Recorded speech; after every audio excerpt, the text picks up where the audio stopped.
পশ্চিমাদের বৃদ্ধাঙ্গুলি দেখিয়ে বিজ্ঞানের ইতিহাসে এক অবিশ্বাস্য মাইল ফলক অর্জন করল ইরান। জীবন্ত মানব নিউরন ব্যবহার করে গবেষণাগারে কৃত্রিম মস্তিষ্ক তৈরি করে তাক লাগিয়ে দিয়েছে তেহরান। এর মাধ্যমে অর্গানয়েড ইন্টেলিজেন্স বা জৈব ভিত্তিক কম্পিউটিং প্রযুক্তির বৈশ্বিক প্রতিযোগিতায় যুক্ত হল তেহরান। ইরানের কগনিটিভ সায়েন্স অ্যান্ড টেকনোলজিস ডেভেলপমেন্টের টাস্ক ফোর্সের সেক্রেটারি আতাউল্লাপুর আব্বাসি বার্তা সংস্থা মেহেরকে এই চাঞ্চল্যকর তথ্য নিশ্চিত করেছেন।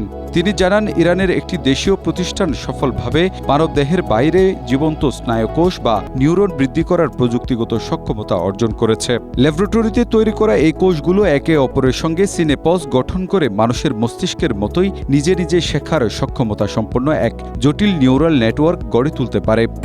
স্ট্রবেরি সুপার ডটেড ও ক্লাসিক ভ্যারিয়েন্ট সেন্সেশন জাগুক শিহরণ।